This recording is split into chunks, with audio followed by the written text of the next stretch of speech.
Okay, by the way, you heard all about the future in the previous talks. I'm in the industry over 40 years, so now you're going to hear about the past. Okay, thank you. So first of all, I really want to thank the organizers for inviting me to this. It's a pleasure to come here. It's my third trip to Israel. Last time I was here was 10 years ago, and the amount of change is quite impressive. It is nice to see such progress. I have this distinct challenge to make you forget that what comes next is lunch. So I'll try my best. So I changed the name of the talk. You see, I'm an agile guy, so I do everything just in time. But it's hopefully even the people who attended the tutorial yesterday will find some new stuff. Okay, so as Arnon said, I'm a modeling guy, although honestly I think it is a bad name for what we're trying to do here, because models are just a consequence and a tool. They're not something, models don't drive anything. Okay, but you're going to have to buy the idea that I'm in that domain and hopefully stay with me on this. So the essence of it is basically twofold, and you may not like, how many people here like UML? Not many. Okay, that's what I expect. And again, if you want to know what's wrong with UML, come and talk to me. I'll give you all the dirt on it. So basically, this thing we call modeling is the only thing is that's perhaps where modeling really figures is the fact that models play an essential role in this. It could be a variety of things, right? A lot of people think it has just to do with code generation. And you can use modeling without any code generation and still get the benefits. There's basically two fundamental ideas behind it, and you can't challenge this because these things have been proven to work. One is increase the level of abstraction, possibly get closer to the design domain, the problem domain rather than the coding domain. And the other one, the complementary part of that is to use automation wherever possible. There's a tremendous number of stuff we can automate in the process of doing design that we haven't done. One of them, of course, is automatic code generation. And by the way, if you think this is a challenge, it's been around for at least 25 years where it's been used in industry for large systems and so on. So there's no doubt in my mind that this stuff works, code generation, but really, like I said, there's a lot more involved in this. In fact, modeling is something that everybody does, right? As soon as you have an idea and you have a thought or a design in mind, you're modeling. And the question is, how do you capture that? And how do you communicate and so on? So I'm interested in what models have been used for in the past. That's my definition of what is an engineering model. I won't go into the details of that, but basically there's two reasons why it works. One is you don't see everything at once, and the kinds of systems we're building, like the ones that have been described up to now, are very complex systems, and we need help with complexity. And models help us by reducing the amount of information that we need to absorb. And this is key, by the way, and it's important for software people in particular to understand that presenting information in a form that makes it easy to understand, intuitive form, is critical. So whenever I hear people say syntactic sugar, it shows me the wrong attitude towards the whole business, because syntactic sugar says it doesn't matter to us, we understand the inside stuff, whereas presenting information in a way such that it actually is understood intuitively and quickly is fundamental to any engineering. So why do engineers build models? They build models to understand, so that they can understand what it is that they're doing or what the problem might be. They build models to predict perhaps the characteristics of the system or their design. Is it going to work? Is it not going to work? So validation. We also use models to communicate. This is where this business of the syntax is so important. Right? Syntax is fundamental for that's your interface to the idea.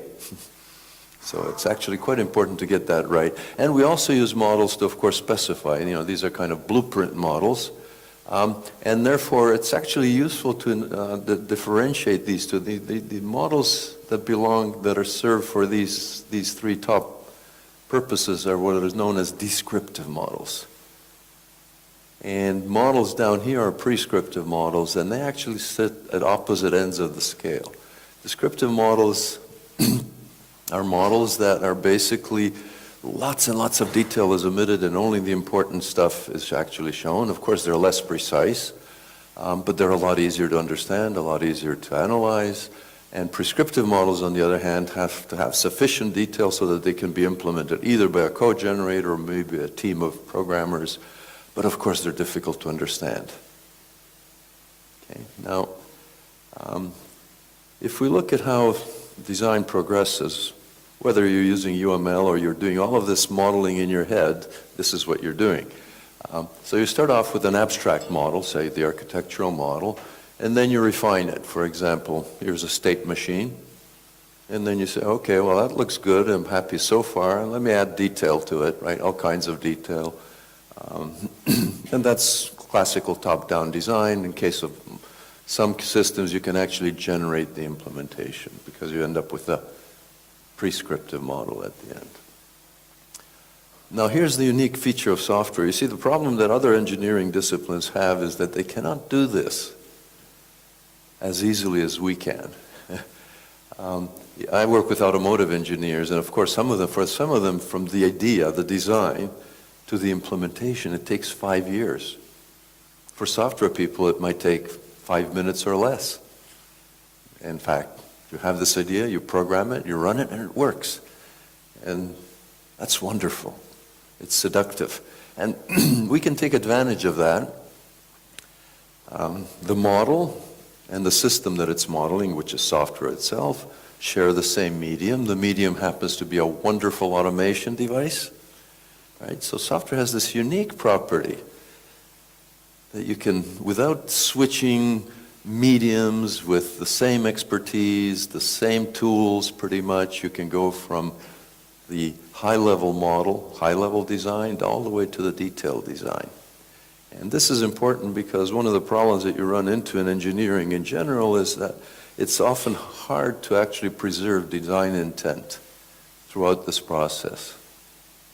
For example, when they're building aircraft, they have all kinds of issues of ensuring that the original, say, aerodynamics are preserved because they run into implementation issues about where the fuel tanks reside and things like that, about how do they power the ailerons and stuff like that.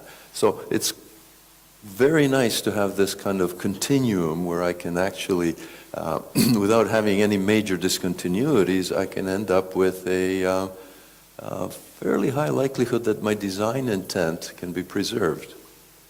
So the design process kind of looks like this. You start off with some stakeholder requirements, you define them as formal requirements, then you do some kind of high-level architectural proposal, you validate it. If it's no good, you try something else. So there's a whole series of modeling steps in there, evaluations. You might actually sometimes have to go back and say, this requirement looks like it might not be feasible, or it might be too expensive, etc. So there's a level of circulation in here. But let's say you reach a point. In some cases, you may actually have to go back and say, go back to the people who are the stakeholders and say, you might have to trade off with somebody else, trade off your requirement with somebody else, or you might have to remove your requirement, modify it, whatever. But let's say we reach a stage where we're happy with the top level model. What we do next is we break down that model and define requirements for the parts of that model, and you work with another detailed model, and this kind of cycling goes on and on and on until you finally produce an end result. Okay. By the way, which one should I use this with? The way traditional so-called sequential or waterfall models say you go down this route and then you go into modeling. that one has proven not to work very well, but in fact, it never actually, people never actually did it that way. They always did it this way, but formally the process was defined as going down, doing the requirements first, throwing the requirements over the wall to the implementation team. The implementation team then goes and implements it, and it all works fine. If we look at that process, it kind of looks like this, if I can just give you an example. You start off with system level requirements, and then you treat your system as a black box, and then you say, okay, if I have these requirements, I need to produce an architecture, a high-level design, and so you look inside the box and you come up with maybe some kind of design. You prove to yourself that this design may satisfy the system requirements. These are, say, use cases. So you validate it this way, and then you go on to the next thing. You refine the requirements for each one of these components in here, and do the same thing, and you just keep repeating this process. That's how top-down design works, and practically every design, at least especially for new systems, works that way. So what we end up with is a series of models, a sequence of models at different levels of refinement. Okay. Now here's where we run into problems. The first one is that this decomposition involves human creativity, human invention, which is not a formal process. And one of the things that can happen is that in the process of refinement, we will lose the design intent, the original high-level design intent. It happens all the time. The implementation often has very little connection to the original high-level design intent. We even have a term for it called architectural decay, where the original architecture gets corrupted through a series of what appear to be minor design steps that maybe diverge a little bit, but when it comes to software, it's very hard. Even little things can actually corrupt the architecture enormously. And my second concern, not just mine, is that, remember, descriptive models are there to help you understand, to help us communicate, to do analysis, but when you end up with a prescriptive model, you end up with something that's just as difficult almost to understand as the code. So, this idea that somehow I can, by using modeling, I've solved the problem of understanding and communication. It's not that, as it stands, it's difficult to achieve it with prescriptive models. Is there some way then that we can regain the benefits of descriptive models? And this is what really this talk is about. So is there some way that we can start off with the full model and then work our way back? And of course we can do some kind of model transforms to do that, but then the question is, are we recreating what was originally?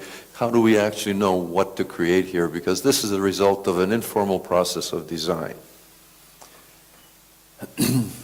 So we have to kind of reverse engineer, or if you like, abstract the implementation model, the prescriptive model.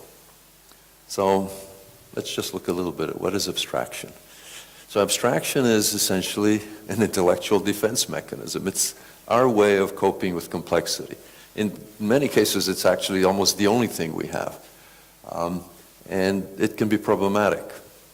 Okay. So what is it? Well, there's some complex system over there, with all kinds of stuff, wires, valves, software and whatnot, and we can abstract that into a box. That's a beautiful thing, except that, of course, we're not quite sure that whether we did it right. Abstraction involves, as you'll see, leaving information, and one of the big problems that engineers often run into is that in their abstraction, they leave out something which is fundamental, and in the process, make bad decisions as a result, because it's not always clear what is essential. So there's a number of approaches to abstraction.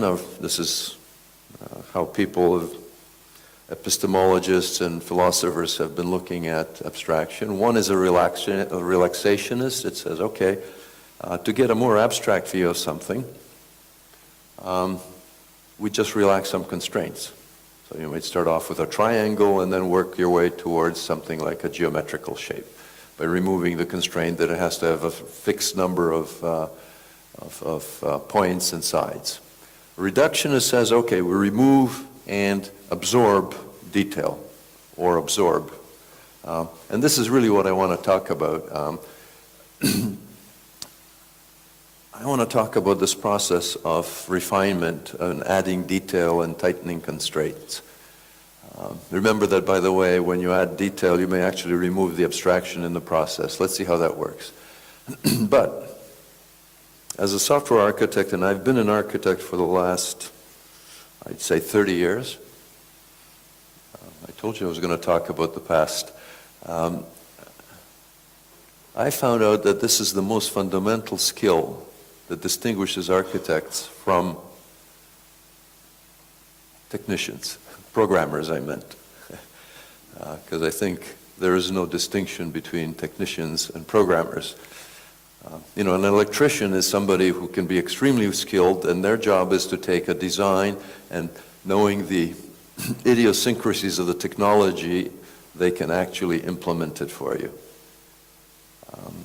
In one company that I was working with, one of the top managers said, please help me get rid of the Mongolian hordes of programmers. I want designers. Right? Meaning that there's that huge distinction. And in my opinion, the difference between a true designer and, if you like, a programmer is in this skill here. It's unfortunately a lot less common than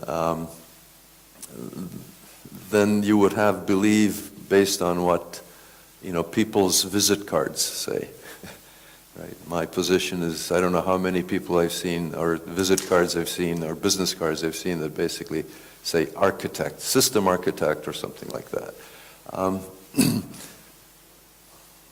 But actually, it's a skill that's the most important skill, perhaps, in software, needed in software more than in most other engineering disciplines. Why? Because we produce complicated systems.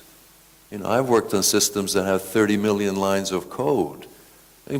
Impossibly complex, if you like. And now we're putting these things together. So we have systems of systems, so the complexity is just mushrooming. And if we're focused on things like data structures and if statements and the like, well, we're in trouble. We have to, if you like, see beyond the technology. And what I find with a lot of programmers is that they focus so much on the programming aspect of things, and that's where a lot of the fun is. Many programmers but few architects. This is interesting. You see, you've all heard about Agile and extreme programming and so on, which basically is perceived as being somehow in conflict with the idea of what they call big upfront design. Well, big upfront design doesn't mean that you necessarily have to stick to design. You know, one of the things I learned as an entrepreneur was that you make plans not necessarily so that you conform to the plans. You make plans. Oh, what have I done? Okay. You make plans so that you know where you are, but you should always be able to change your plans. Okay? And the same thing goes with architectures. If something, you do upfront design, you make certain design commitments, but then if it turns out that things aren't going well, then you change the design. So it's not the big upfront design that's a problem, right? Even though that's how it's presented. In fact, Martin Fowler wrote an article called Is Design Dead?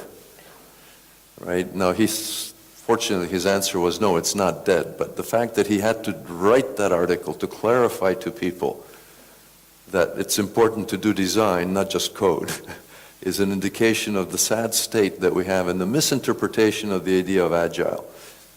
Okay. So can abstraction be taught? I think so, although some people are much better at it than others. But I think it's fundamental. When I was hiring people, programmers for my teams, I always looked for people who had good math grades.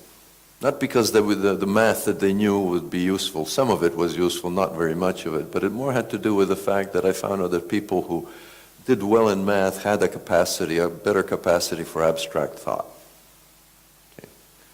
So let's go back to this business, tracking, refinement, and abstraction. If we could somehow, as we progress through this top-down design process, keep track of the abstraction refinements, or the refinements that we did. We started with a high-level model, we broke it down into perhaps some design. If we could track the abstraction, how did you implement that box? We could first of all identify any possible mistakes where the abstraction actually violates, so the refinement violates the design intent that was in the abstraction, if it's made explicit. And if we could keep track of it, some kind of trace facility, we might even be able to use automation to recreate the more abstract model. So this is what I'm interested in. What happens in this process of refinement? Okay. What are the common techniques? Turns out there's a number of design patterns, and that's what the rest of the talk is about, how we actually refine things as architects. Okay. So if we can identify these patterns, then maybe we can make the whole job of refinement simpler, because we can say, okay, here I use this particular pattern, and you can also validate things a lot more easily. So here's in the remaining 15 minutes, I'm going to run through a bunch of patterns. It's not a complete list, but this is stuff that is based on my experience as an architect and developer. By the way, I'm primarily from the field of cyber-physical systems. That's what it's called now. I've worked on most of my career, and it's been now over 40 years, where I've worked in that category of systems: aerospace, robotics, automotive, and so on. So the patterns are intended for architects and developers. I introduced a formalism in there that I won't go into to help us understand how these things work, just to make sure that it's precise. And there's patterns for three different things: patterns for refining structure, or abstracting structure. I'm going to talk about them as abstraction patterns, but you could just as well call them refinement patterns. Behavioral patterns and time-related abstraction patterns or refinement patterns. So this is just the formalism. It actually is for any graph-based modeling language or architectural language, it works. There's nodes. This could be structural things. They could be, for example, activity diagrams, if you know in UML activity diagrams, or they could even be state machines. So the essence of it, this is graph-based. I'll skip the formalism here. And the whole idea is that for each of these patterns, refinement patterns, there is an explicit definition of what happens. And it's all captured using these graphs. There's a reference, a refined graph and an abstract graph, and there's a set of mappings between these graphs. Each mapping, the key thing is the bottom line there. Every reference, every element in the refined graph is covered by a mapping to the abstract graph, so that now you can explicitly look at and say, is that a valid abstraction? Or if you work in the opposite direction, is that a valid refinement, and have I actually preserved the design intent? It doesn't guarantee that you will actually come to the right conclusion, but at least it gives you a structured format for thinking about how do I preserve design intent. So the simplest one is this one, and you're all familiar with it, which is called the black box. So I'm going to look at this as an abstraction problem. Over here, I have a set of things that I want to treat as conceptually as a unit. Okay? So what I want to do is basically take all of that stuff, which I'm going to call the glass box because we can see inside it now, and produce something like this. It's one of the most common things that we do. Again, you can work in either direction. It says abstraction, but we can start from the top and go down. It's the same thing. And there's a description, there's a paper on this, by the way. There's a description that talks about how this actually maps. So the crossover connector, that connector there actually gets a port, gets mapped into a port and a connector, and so on and so on. And everything inside the box maps into that big thing there, that big box in there. So that's one that's very common. This is another one that actually is common. It's called the black line pattern, which has to do with typically with communication connectors. So there's a set of facilities that are used to communicate, right? And we map it to something like this.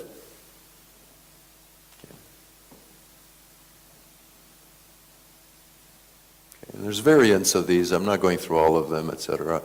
Everything, again, inside the box is mapped. And now we can look at and say, does it make sense, for example, to include that in that line? And that way you can actually say, oh, that's a valid refinement or not. There's another one called a cable. It happens in this kind of situation where we have lots and lots of parallel lines that I want to abstract by a single line.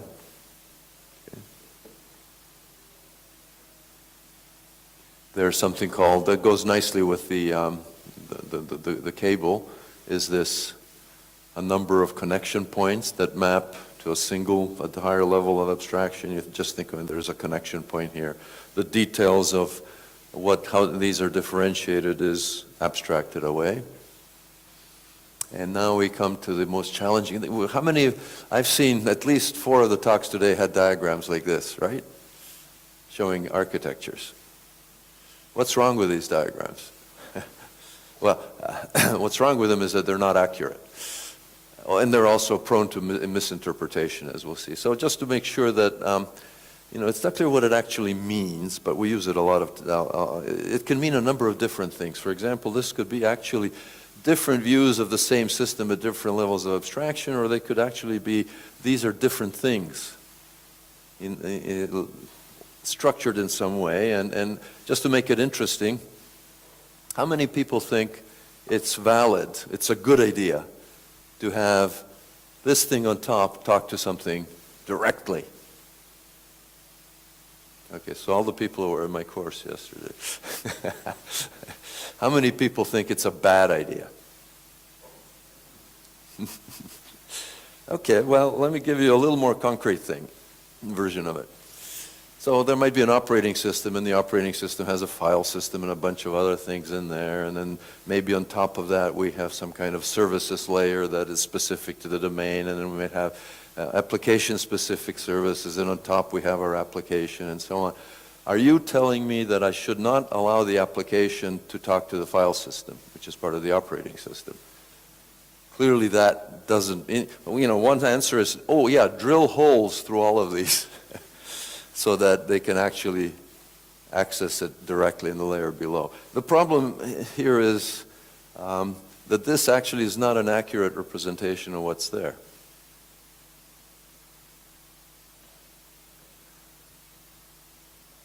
When I was working on packet switching systems in the early 80s, this just came out. A lot of you probably recognize this is the OSI 7-layer model. And it had just come out, and we were working exactly on the problem of packet switching, the precursor, of course, to the internet. And we said, wonderful, this is the architecture of our next generation system. So we said, okay, our next system is going to be a 7-layer system, and hardware we know. Then the next question was, well, where does the operating system go? So we read the spec.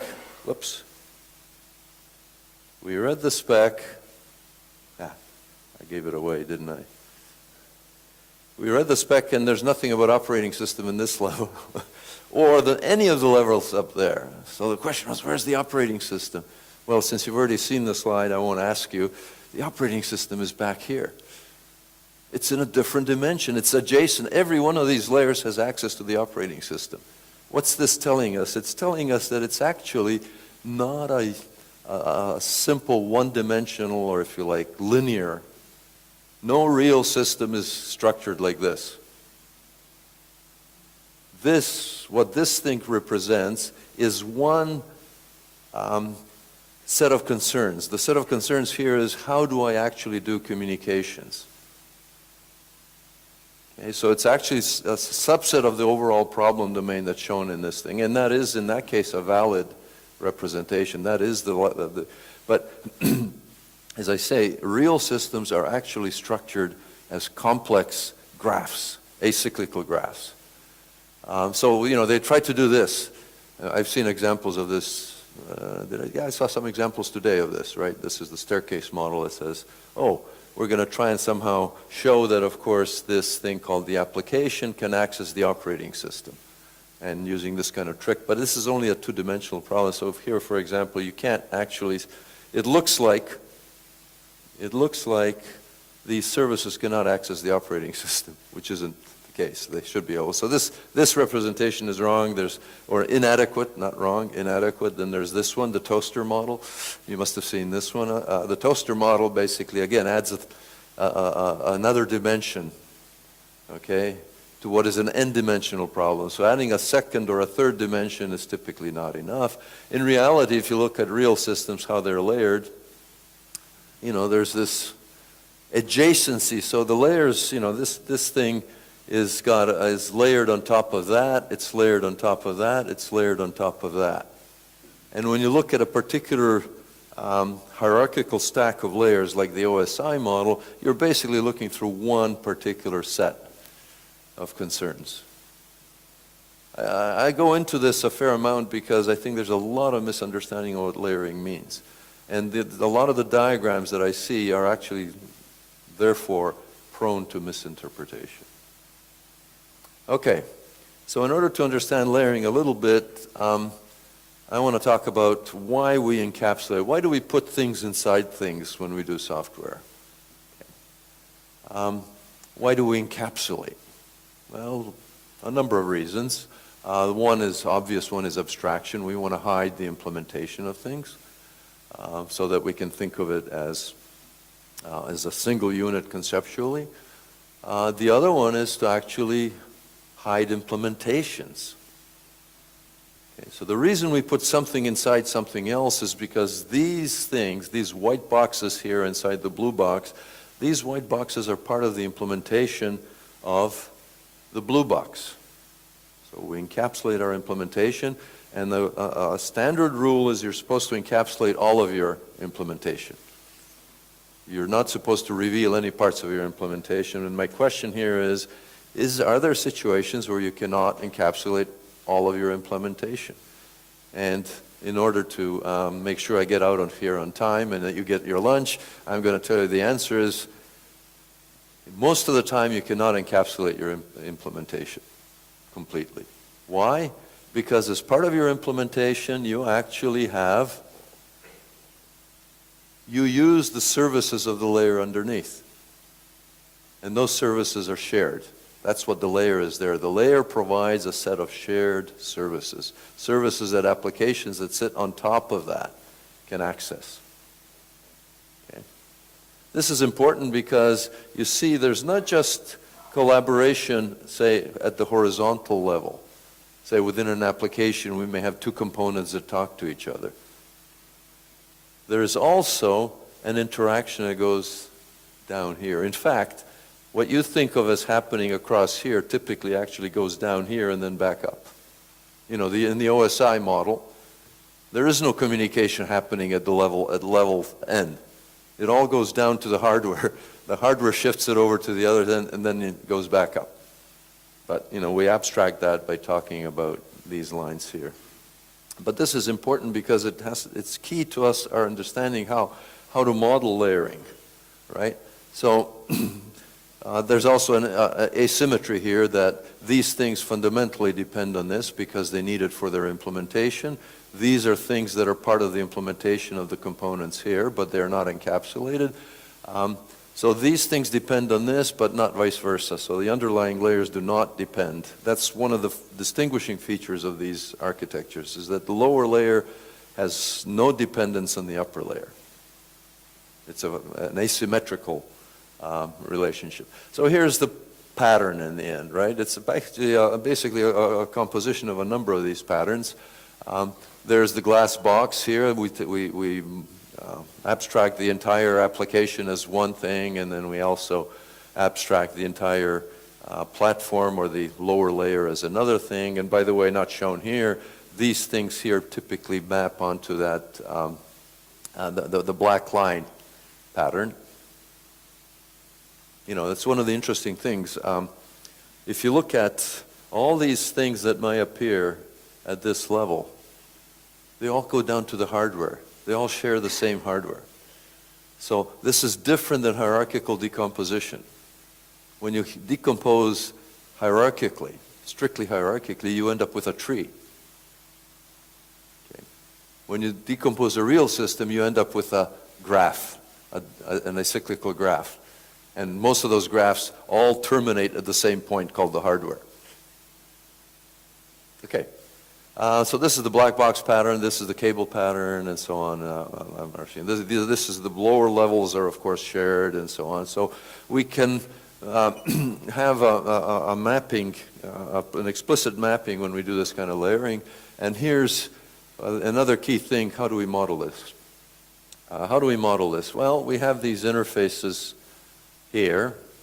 These interfaces are characterized by the fact that they are independent of the implementation. This is the interface, say, where component A1 provides services to component A2. So there's a classical model. APIs are exactly an example of this kind of interface.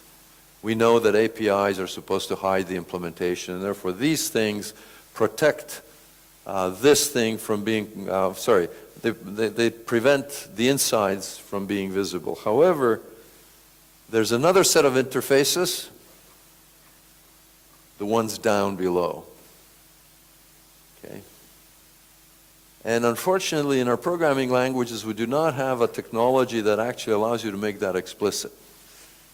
How do you find out what APIs I'm using? Well, you go and read the code. You look at the code and say, oh yeah, it's using this, it's using the socket mechanism, for example, which comes out of the operating system. But what we need to do in order to understand real components is we need to look at components this way. So there's the peer interfaces that are essentially implementation independent, and down here we have these what are known as service access points in the OSI model. We have these interfaces to the layer below, and therefore if we want to model these components properly, we have to talk about these interfaces here. And there's lots of little detail associated with these interfaces that I won't go into, but you have to talk about, if you're talking about a black box view of a component, it's not enough to know just what it can do for others, but you also have to know what it needs from the layers underneath. More patterns, behavioral, these are all syntactically very similar. So here's a behavioral pattern that says, okay, I have a high-level message, or I have a set of messages which I want to abstract into a high-level message. So, at the high level I'm saying, all I do is I initiate a call, but at the lower level you see that it's actually an entire protocol. And that's very similar to the cable pattern. Here's another one that's quite common. Here's let's say what really happens inside the system. There's some kind of communication going. Message 1 is sent to A2, then this gets maybe packaged into a packet and so on. But we want to deal with that like this. Right, we say, okay, we're going to ignore all the stuff that happens in the layers below and so on, and we're going to ignore the fact that what looks like a simple message at the higher level is actually a whole series of messages that happen below. And again, there's a pattern. This can be described using this formalism that I mentioned briefly. The connector glass box, this is essentially the cable pattern, is this thing between these things and so on. And all of these messages here map to that one message. Again, I'm not telling you anything you don't know, of course. This is what you do. But it's nice to actually be explicit about it. And as I say, once you're explicit about it, I can do checking. I can say, is this valid in a particular situation? Is it valid? Or does it corrupt the design? Behavioral patterns, if you know hierarchical state machines, things like that, it's the same thing. The set of all these different little states in here get abstracted into a high-level state and so on. Group transitions, another pattern like that. And some of the charts, the state charts that were developed by David Harrell actually allow this directly as a formalism. Activities, this is like a flowchart notation, same kind of thing. It's all syntactically the same kind of pattern. Okay. And briefly, there's also this kind of pattern that's used for a lot in practice. It's for reducing the complexity of time. Time is a really difficult thing to deal with, but so there's something called time compression, where we ignore duration and we only talk about instants. Logical time is exactly that. You know, this is where you get into this notion that, for example, computation takes 0 time. It's a common assumption in a lot of formalisms, and it's a convenient assumption in certain cases. But I want to know, if I'm going to use it, I want that to be explicitly agreed on, because somebody might say, you can't do that because this thing takes longer than. So the only thing that you're interested in with logical time is temporal order. Then there's discrete time, where time is discretized into units of a certain duration, but you know, it's fixed and nothing happens in between, and so on. So these are just ways of, and again, architectural or if you like, refinement and abstraction patterns. There are some practical considerations here in all of this. You see, all of this requires traceability. In other words, I have to record. If I do a refinement, I have to say, here's how I did the refinement. Here's the, this thing maps to that thing, and this thing maps to that thing, and so on. And that adds overhead to the process. If I want to track it, I actually have to record it, right? So it involves a lot of overhead, which means that you have to do a lot of work to do the refinement. And if you find out that your refinement is not a good one, what happens is you often end up saying, oh, I don't want to have to do all that tracing all over again with the new design, and therefore you end up patching a bad design and so on. So it discourages alternatives. It's a general problem with traceability. It's a huge problem with traceability. Once you put all those traceability links, and somebody says, well, you know, can we change the design? You say, oh my God, I'm going to go and have to change 10,000 different pointers. It's not fun. So one practical research, what is a reasonable degree of traceability? And you know, how do we recognize when have we taken things too far? What kind of tooling can we use to help us with this stuff, and so on? So I'll finish here. Oh my, I'm over time, I apologize. Stomachs are rumbling, I can hear them. So, just to summarize, what I was trying to say here is, first of all, I really want, you know, of course all of you are architects, or otherwise you wouldn't be here, or want to be architects. This is the skill you have to have.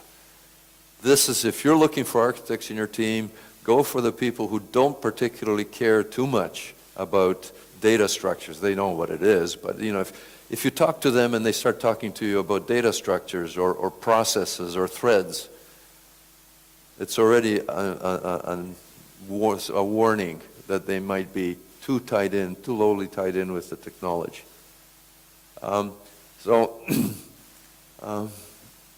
Using this idea of model-based engineering, we can take advantage of abstraction. And we refine things doing top-down design. We basically go through the series of models, and the process, unfortunately, is rarely documented. So you don't know when you look at the final, say, prescriptive model, how it relates to the original design intent, which is expressed in the descriptive model. So it's difficult to identify this problem, and that's where you end up with this decay problem, that the implementation has no real connection or no clear connection to the design. So I introduced this formalism, may be good, maybe not. I haven't, it was something I did about 3 years ago. I was hoping to get some people to do research. Oh, by the way, if you're interested in Malina software, I'm the president and founder, you're looking at it. I am Malina software, the one and only, as Arnon said. I'm the janitor, the CEO, and everything. It helps with my taxes to incorporate. So there's a paper on this stuff that goes into more detail, but I'd like to see it explored more. I think it's worthwhile. If nothing else, a useful research result would be, say, this is all horse feathers. it sounds like a good idea, but it won't work. That would be a useful result, by the way. I'm not afraid of negative results, but I am afraid of undocumented refinement, which is what happens when we do design. Because I know that architectures decay. And there's a bunch of other things that I quote there that had to do with the nature of abstraction. Toda? I'll be here at lunch, so you can ask questions. I don't know if people are eager to eat lunch, and it's getting cold, by the way, too, the lunch.